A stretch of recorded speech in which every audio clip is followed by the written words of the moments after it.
Philippe Claudel, Le monde sans les enfants. Histoire numéro 5. Le vaccin de Zazie. Depuis qu'elle était toute petite et qu'elle était en âge de zézéiller, Zazie n'avait qu'une envie, inventer un vaccin. C'était d'ailleurs le premier mot qu'elle avait su dire, Zazie, le mot vaccin, qui n'est pourtant pas le plus facile, qui est même pour certains très difficile à prononcer. Eh bien, Zazie l'avait dit en premier, avant même de dire papa ou maman. Ses parents s'étaient un peu inquiétés, puis finalement avaient trouvé cela charmant.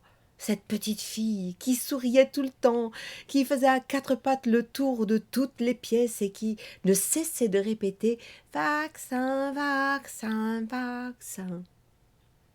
Plus tard, lorsque Zazie eut 3 ans, elle convoqua un beau soir son papa et sa maman dans sa chambre pour leur annoncer la grande nouvelle. Inventer un vaccin. D'accord, mais encore fallait-il savoir à quoi il servirait, contre quelle maladie il pourrait protéger les gens. La grande idée de Zazie, que ses parents écoutèrent tout oui, c'était d'inventer un vaccin pour rendre les gens gentils. C'était ça le vaccin de Zazie. Sa maman applaudit, son papa aussi, mais tous deux lui expliquèrent bien vite qu'un pareil vaccin, malheureusement, ce ne pouvait être qu'un rêve, qu'aucun savant, qu'aucun grand scientifique jamais ne pourrait l'inventer. Mais Zazie, si, leur répondit Zazie. Et elle commença dès le lendemain ses calculs, ses recherches et ses expériences à base de flocons d'avoine, de crème à tartiner, de poils de chat, de sirop de fraise, de chocolat chaud, de bulles de savon, de fromage fondu et de tout ce qui lui tombait sous la main dans la maison. Lorsqu'on lui demandait ce qu'elle faisait, elle répondait « Je fabrique mon vaccin, le vaccin pour rendre les gens gentils ». Au tout début, cela amusait tout le monde. Ses parents étaient même fiers d'avoir une petite fille aussi intelligente qui, dès son plus jeune âge, s'intéressait à des sujets sérieux.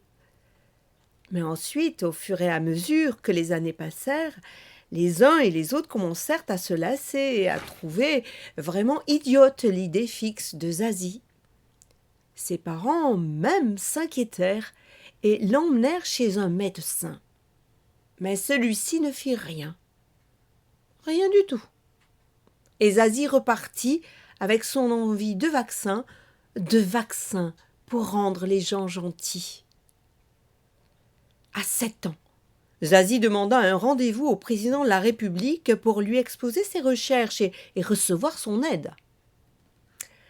Le président l'écouta, puis lui dit « Cher Zazie, vous avez une énergie formidable. Notre pays a besoin de forces neuves, d'un nouvel élan, de jeunes talents comme le vôtre. Mais, de grâce, à quoi servirait votre vaccin? Si tous les gens étaient gentils, il n'y aurait plus de problème. Tout le monde serait heureux et saurait comment le rester. Le monde irait très bien et le pays aussi. Et dans ce cas-là, je ne servirais plus à rien. Qu'est-ce que je deviendrai, ma chère Zazie? Un président de la République au chômage? Ça n'existe pas. Vous êtes un vrai méchant, lui répondit Zazie. Et elle partit en claquant la porte. Zazie finit par ne plus sortir de chez elle. Elle passait tout son temps à chercher la formule du vaccin. Elle lisait beaucoup de livres. Elle alignait sur son tableau noir des tas de calculs très compliqués. Elle se livrait à d'incroyables expériences dans sa chambre qu'elle avait transformée en laboratoire. Elle n'allait même pas à l'école.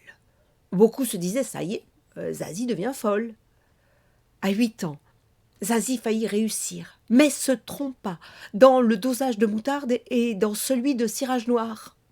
À 9 ans, Zazie passa à quelques centimètres de l'exploit, mais le chat Robert renversa le flacon qui se brisa sur le carrelage. À 10 ans, Zazie crut avoir trouvé. Elle fit avaler à Jojo le plus affreux garnement du quartier, eut 2 cuillères de son vaccin. Mais Jojo s'endormit brutalement et ronfla pendant 15 jours, et lorsqu'il se réveilla, il se mit à courir dans toute la ville en déclamant des poèmes d'amour. Les dosages de Zazie devaient être encore un peu trop forts. Enfin, à 11 ans, Zazie mit au point la formule définitive de son vaccin, le fameux vaccin que l'on appelle depuis lors le Zazivac. Il fut testé sur 300 cobayes pris parmi les êtres les plus méchants qui soient. Tous devinrent des agneaux du jour au lendemain. On fabriqua le Zazivac à grande échelle. Il fut distribué gratuitement partout dans le monde. Les guerres cessèrent immédiatement. Les riches aidèrent les pauvres. Les ennemis se réconcilièrent. Il n'y eut plus de misère, plus de famine, plus de drames, plus de conflits. Zazie obtint le prix Nobel de chimie, le prix Nobel de médecine, le prix Nobel de la paix. On lui éleva une statue dans chaque grande ville. Le jour de la Sainte Zazie fut déclaré Fête mondiale de l'humanité. Zazie était bien contente, mais pas fière. Aux journalistes qui lui demandèrent ses projets, elle déclara qu'il était grand temps pour elle d'aller à l'école. Parce que c'était bien beau d'avoir consacré 10 ans de sa vie à trouver un vaccin. Mais en attendant, ça lui faisait un sacré retard à rattraper.